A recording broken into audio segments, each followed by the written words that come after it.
Battle of the Challenges podcast with Vincent Cloud. And this is the top 10 first eliminated of the MTV Challenge. Um, you don't want to go home first on these things. That sucks. It's embarrassing. Could you imagine that? You're just like, goodbye, family and friends. Like, I'm off to go make a jackass out of myself on reality TV.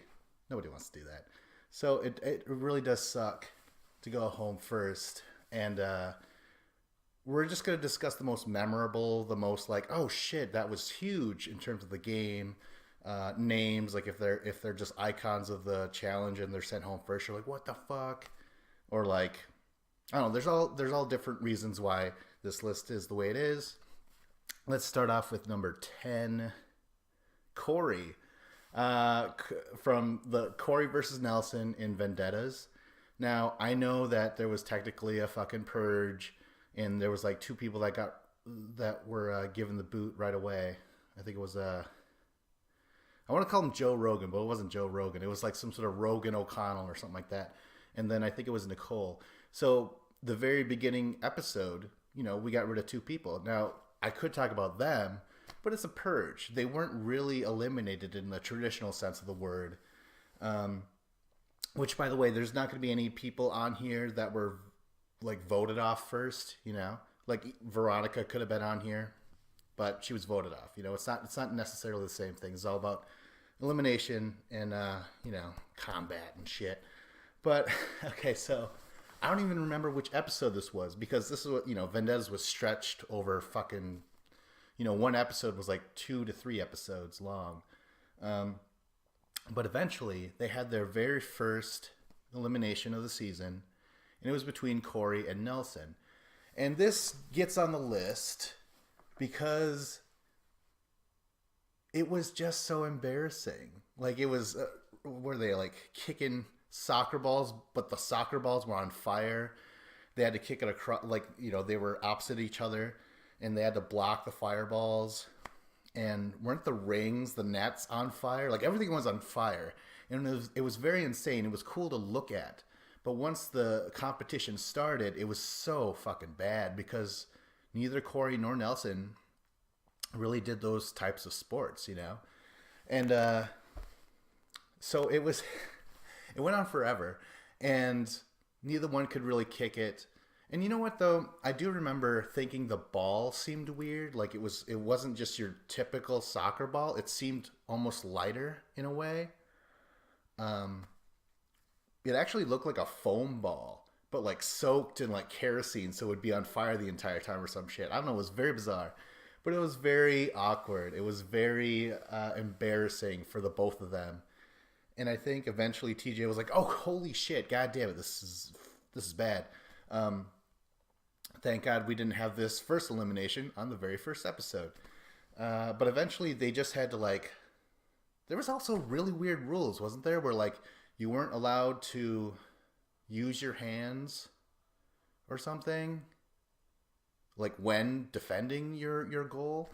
But either way, they had to just stand there. Oh, yeah, and then get out of the way and let them just kick the ball into the net. And whoever did it first or some shit. I don't even remember what it was. But it was really just like, wow, shut it down. They were just like, this did not turn out how we thought. Like, it looked great with all the fire, but you got to look deeper and, oh, God. So Corey went home first, and it sucked. It sucked. You shouldn't be on this list, but if you're going to put in a performance that cringeworthy, you're going to end up on some kind of list. Let's face it. Let's go to number 9, Bananas. From Bananas versus Tyler in The Duel. Now, this is noteworthy just because, it was Johnny Bananas' very first season. This was his very first episode. And it's funny, too, because, people are like, oh, Bananas, I know who that is. But then if you start watching old seasons, his name is just Johnny, So you're like, oh, okay, that's fine. Maybe some people don't even know his first name is Johnny. They're just like, oh, it's that Bananas dude, right? But even before that, in his very first premiere episode of The Duel, he was just John. Just John. Yeah, MTV didn't know what they had or whatever. There's like he's John, right? Yeah, but okay, so John gets called in to elimination by his own roommate, ex roommate Tyler. This actually is the origin story of their rivalry throughout the seasons, and it culminates on Rivals One. But yeah, it was crazy because I mean, what was the elimination? It was like I can. It was like a guessing game. Like what's his name was trying to. Uh, they had to pick up watermelons. They had to pick up watermelons and then guess.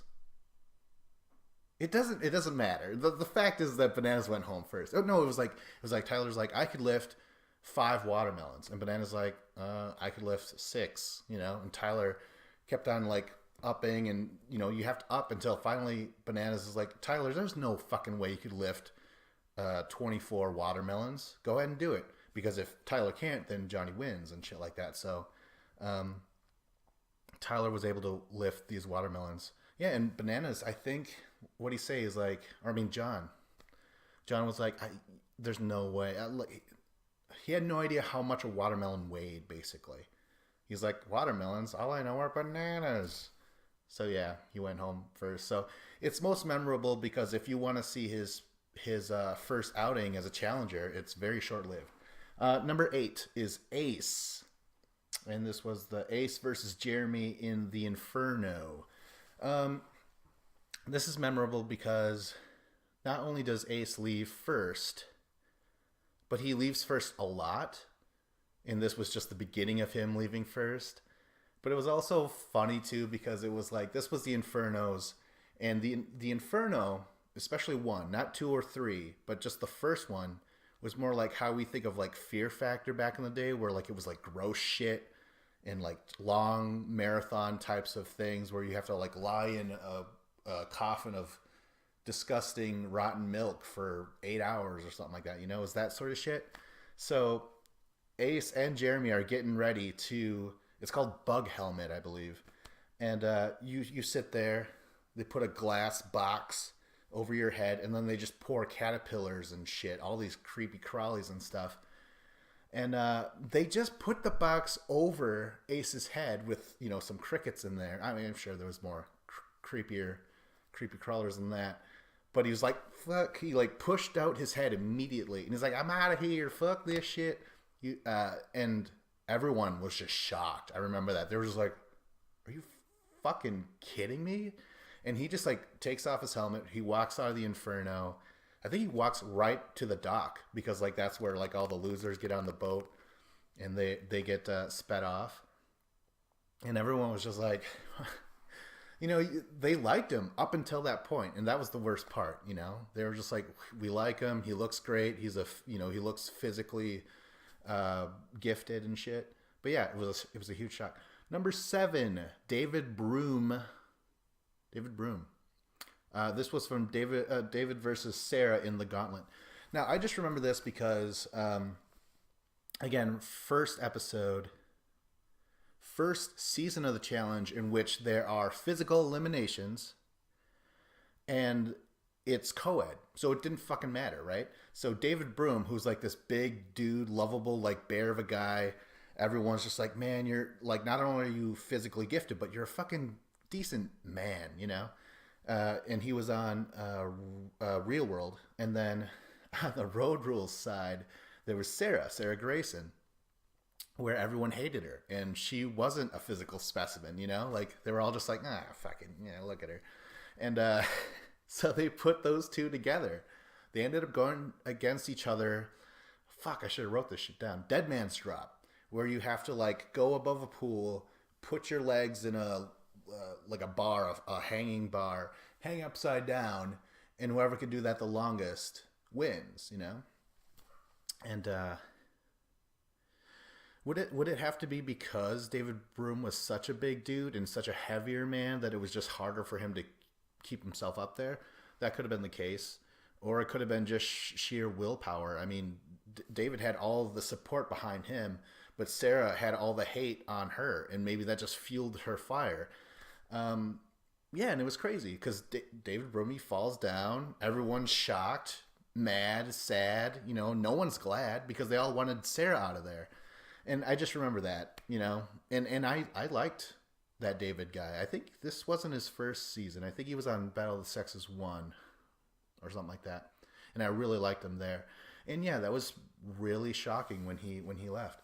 Number 6, John Brennan, from John Brennan versus Dan in the Inferno 2. Now, I don't think his the guy John went against, Dan, it didn't matter, right? Well, maybe it does, but and it didn't matter what they did in the actual Infernos. It was all about the lead up to it. Because here's John Brennan. He was a lot older. He was probably one of the oldest guys there next to Cyrus on the challenge. And he's won before. He's played before, but now he's kind of up there in age, especially in MTV years. He's wearing this cowboy hat. He's rocking the dad bod. And he's like this, he talks like this minister, like he's just all about the Bible and shit. It was fucking weird. Because he's going in there and he's like, all right, you know what? I think he volunteered to go in. Yeah, that was the whole point. He's like, you know what? I'm going to sacrifice myself, much like the Lord did for all of us sinners and shit like that. And it was even worse because born again Christian Julie Stoffer, I don't know what her last name is. I'm actually a huge fan of Julie. Very fucking beautiful and smart and all this other stuff. But she came back, she was doing seasons, but she came back this season, and I'm not gonna say brainwashed.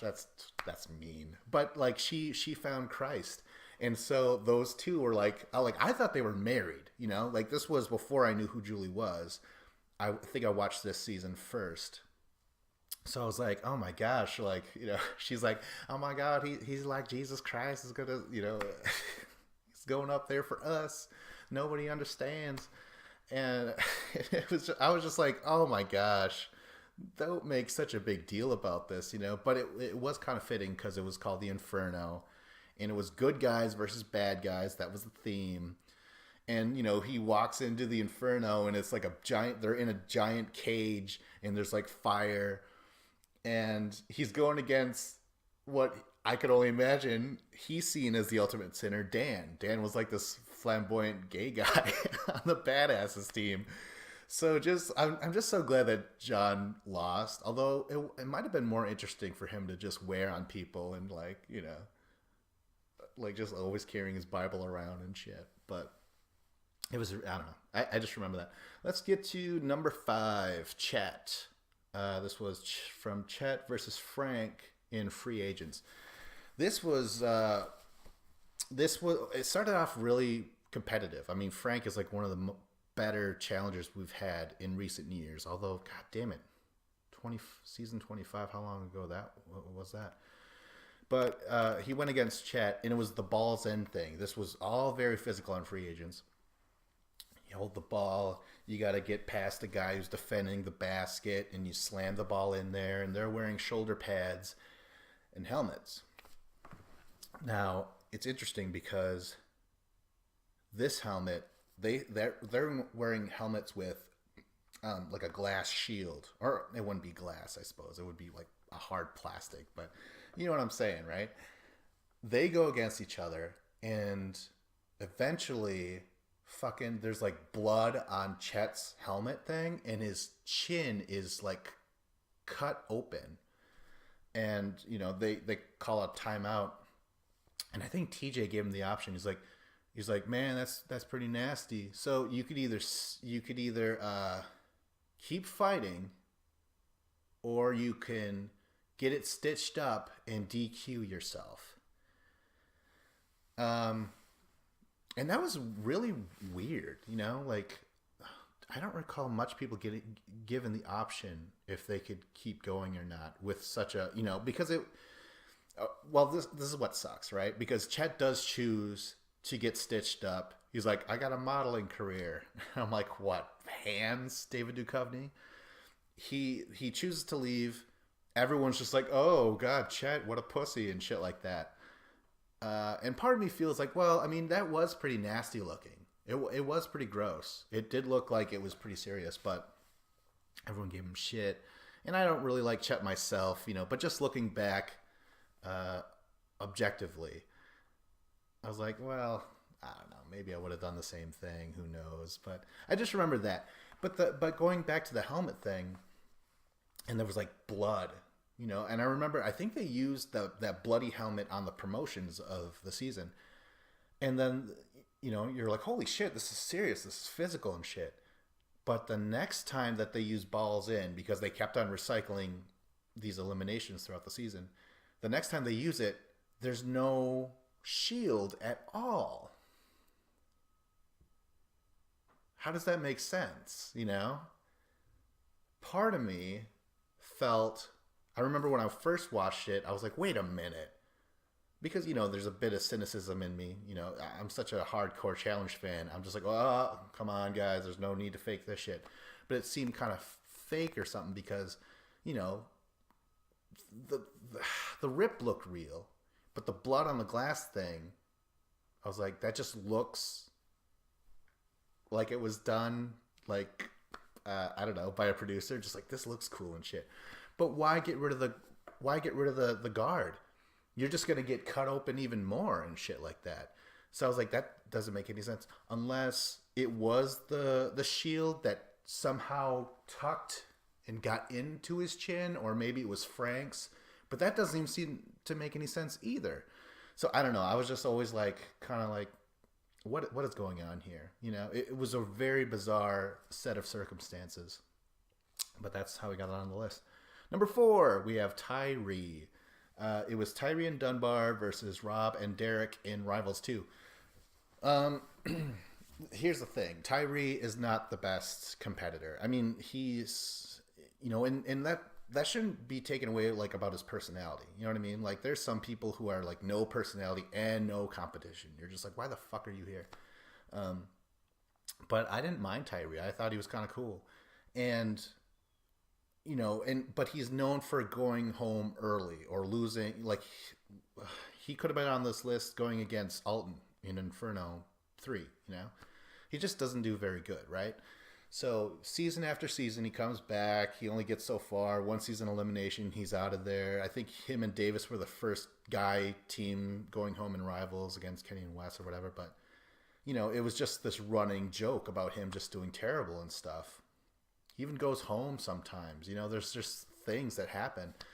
So he shows up on Rivals 2 with Dunbar, and they're going up against Rob and Derek. And it's like that. It's like a purely physical fight where it's like it's down a hallway, and you have a defender. They're all in pads and shit. It's kind of like football, basically, or what was it called? Oklahoma drills. Yeah, and they have to just, get by each other and ring each other's bell and shit. And it was nuts because here's Tyree and Dunbar are like these two giant behemoth men, right? And then there's Rob, who's pretty tall and he muscled up, and then there's tiny little Derek, but he's fast, right? But so it was a good elimination, like competitive wise, right?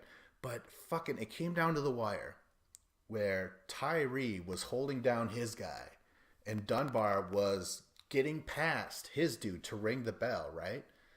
And it came down to that he knocked the guy down, or yeah, they both guys had each other's dudes running to ring the bells, and Dunbar gets to the rope first, takes a swing, and he misses.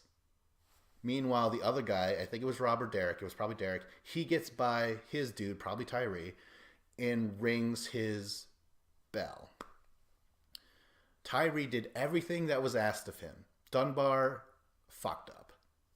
Tyree is now eliminated once again first, in such a shitty fashion.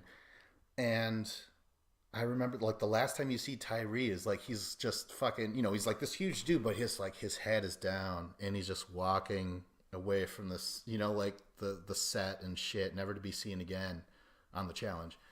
Oh my God. I hope he's all right. Someone should check in on Tyree. But the thing that sucks is that Tyree really did his best that time. And he was actually, in a weird way, he was actually doing better his last few performances or appearances. Like Rivals 1, he hooked up with Jasmine, and you could only count that as like, hey man, how long have you been doing this, and now you're finally hooking up and shit. So you could give that a point. I don't know. It's just hold on. And then X's, he was with Jasmine, but like he lost a shitload of weight, and he actually was looking really good. Usually he's like kind of a heavier set, slightly overweight dude. But fucking he shows up in X's 1 looking very fucking good. So to go from that to eliminate it first, it wasn't even his fault. It was Dunbar's fault. Like Dunbar is like a bear himself, but he is just so clumsy and awkward, And it just really sucks that that's how he went. Because the whole time Dunbar was saying like, he fucking sucks. He's the idiot and shit. And Dunbar, you're the one that fucked it up, man. Even though I like you, Dunbar. All right, let's get to number 3, Adam Larson. Adam Larson versus Derek in the Gauntlet 2. This again goes to like when I first watched it, I knew who Derek was. I didn't know who Adam was at all. So what it was that Adam was the captain, and any captain, like they're captain the entire season unless go into elimination. So he was the veteran captain, and they lost the first mission of the season, right? So that meant he had to go against one of his teammates, and whoever won would get the captain's chair, So I like, it was a brilliant idea. I still think it's one of my favorite ideas for the challenge. But yeah, so Adam was basically, I want to say he was almost handed the reins. People were just like, dude, you fucking led us to victory in the Gauntlet, right? So he goes in there into elimination. Derek, he wanted to go into that elimination. He started throwing shit. He's like, no, fuck that. I don't get it. Like he was just throwing this huge fit so that everyone would get mad at him, throw him into elimination, right? They weren't really thinking of like, how do we protect Adam, our current captain? They were just like, get rid of this asshole, this young cocky asshole. This was Derek's second appearance, maybe something like that. No, it would have to be his third appearance at least. But no one was thinking about how this could have went down. And what happened was that Derek eliminated Adam. Like they had to like search for coconuts and find answers and out wrestle each other a bit and stuff. But when I watched it the first time, Derek won. I was like, oh, awesome. And Adam is like, fuck. And he walks off, right? I didn't know that in the Gauntlet, he was such a key member of that team, Road Rules, and of the season, because he was an asshole. Like he was kind of really pushing for the women on their team to just all get eliminated so they could all just be dudes at the end and stuff. I mean, this was a very common thing back in the day. But I do remember him just being just so sitting up there comfy on the Gauntlet, because it wasn't just him. It was fucking Darrell. It was David, what's his name from the fucking, what's that show on NBC where it's like, oh my god, everyone's secretly a wolf or a bear or a beaver or some bullshit. Well, what is it called? Grimm. There you go, Grimm. There was a lot of people. Abram, the fucking Theo Vaughn. Like there was a shitload of great competitors on Road Rules, right? But I just remember Adam just kind of like always leaning back, like, oh, this shit's the life, man. You know what we should do? We should get rid of the women. Yeah, So it's almost like retrospective where I'm like, wow, Adam, like you were like one of the bosses your previous appearance, and now you're gone for the first time, or gone first. Yeah, that was nuts. Number two. It's actually a little combo here. Darrell and Cara Maria versus Jillian and Pete in Fresh Meat 2. Man, this is crazy. This was Cara Maria's first appearance, and this was Darrell's fucking, I don't know, fifth, something like that. But he's just been winning and winning and winning. He got TQ'd on the Ruins, but he was still on the trajectory to fucking win again. His fifth win, I mean, this shit was long before Bananas was even like considered like, oh my god, he's the future multi champ. It's the future dynasty. It was all Darrell, right? So Darrell comes back and he's like, not only am I not gonna fight, but I'm gonna be super like happy and like like da da da da, like just calm everybody down. Like we've never seen this side of Darrell ever, right? So he's trying his best to do some serious PR work. He's with Cara Maria, who I mean, we barely know. Like we like eliminated first, but they're sent in because he's enemies with Kenny and Wes, who are running the show. They were just like, let's get rid of Darrell fucking first. That's when Wes is like, payback's a bitch, bitch. Because that Darrell sent him in like so many fucking times. He was sent in 5 times on Fresh Meat 1. So cool callback. But yeah, Darrell is sent in first, voted in against Julian and Pete. And Darrell didn't really do anything that caused them the loss. It was all Cara Maria. She was slowing down. She was panicking. She was,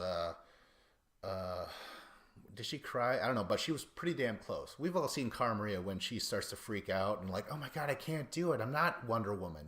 We've all seen that part. But yeah, Darrell was like, are you kidding me? Like, I think he was saying like, are you fucking kidding me or something like that. I think he swore. He might have swore. He did a swear. But yeah, that was massive when they got eliminated. Yeah, because like that was the sort of the. I mean, that was Darrell. He didn't come back for a long time. He didn't come back until Invasion of the Champions years later. So really, Darrell kind of went into retirement after that elimination. And Cara Maria, we just got to know her, and she would come back and really establish herself in Cutthroat. So yeah, that's a twofer right there. Let's get to number 1, Wes. This was Wes and Lacey versus Big Easy and Cara Maria in Battle of the Seasons 2 or 2012. They didn't actually call it Battle of the Seasons 2, but this is memorable because this is kind of like why Darrell was thrown in, to get rid of a big threat and stuff like that. And he was really targeted because this was Frank coming in, Frank Sweeney, with the Rookie Revolution, and they started this whole thing off with a bang. They threw in Wes and Lacey, and it was like a hall brawl. It was like this little hall, and it was against Big Easy. Now, like, oh, surprise, surprise, Lacey loses to Cara Maria each round, right? But it was all about the Wes and Big Easy thing. Where like they're going down this hall, and Big Easy, even though he's usually pretty big, he's actually lost just some a little bit more weight. Where you're like, oh, Big Easy, you're not, looking all right, And Big Easy was out to prove himself. And it was crazy because they go through the hall and Big Easy just tackles Wes, like picks him up, lifts him up, running, and then runs right into the bell, making Wes ring the bell. It was fucking nuts. And it was embarrassing, because you're just like, oh my God, this is Wes, the king of kings, one of the king of kings, veteran Uber status, and everyone's just like, ah, ha, ha, ah, ha, and then they have to go again. Wes tries his best to kind of like lock up Big Easy's legs and then just try and make it a sprint, but Big Easy is able to outrun Wes. It's just like, it was like one of those fractions of a second where they have to replay the tape and stuff. But it was crazy because this was, when I watched it, I was like, oh my God, this is the end of Wes. I was like, hey, it's fucking done. This sucks. What a terrible way to go. It was the reason why I said that is because starting, I want to say from Rivals, where he was doing great, and then he got like really sick, and he had that cramp, and he was just fucking falling apart on the Rivals final. And then, he ends up taking second place. He should have got first in Rivals 1. It was a bunch of bullshit. But anyways, so he goes from Rivals 1, and you're just like, oh man, that sucks. What a terrible loss, right? That really does suck. Comes back in X's 1. He gets thrown in the first 2 eliminations. I also want to mention is that he's like losing body mass. You know, like he was like what he called. He's like, my body was sculpted by Zeus himself on Rivals One. On X's One, when he comes back, he looks a little bit smaller. Actually, kind of a bit like way more than that. You're just like, whoa, he really like kind of let himself go and stuff. But then in Seasons, he was even thinner. Like he was thin. There was like no sign of muscle at all in Seasons One. So you're like, wow, like he loses the final, then he's thrown in the first two eliminations, you know, ultimately sent home. And now in the very first episode, it's all those enemies that he's built up over the years, his body's going down, you know, all the shit where I'm like, he's done. He's fucking done. So it was a huge moment when he was eliminated first, and that really got the ball rolling for the rookie revolution, you know. Yeah, it was crazy. Hey, you know what? That's the end. Thanks for joining me talking about the challenge. I don't even want to call this Battle of the Challenges podcast anymore. I want to call it like the Challenge OD. You know, we're just fucking overdosing on challenge shit. You know, I got all these stats and I got these lists that I'm gonna start churning out, continue to churn out. So yeah, that's the end of this list. Like, subscribe, comment. This was Battle of the Challenges podcast. I should be OD with Vincent Cloud, and that is it.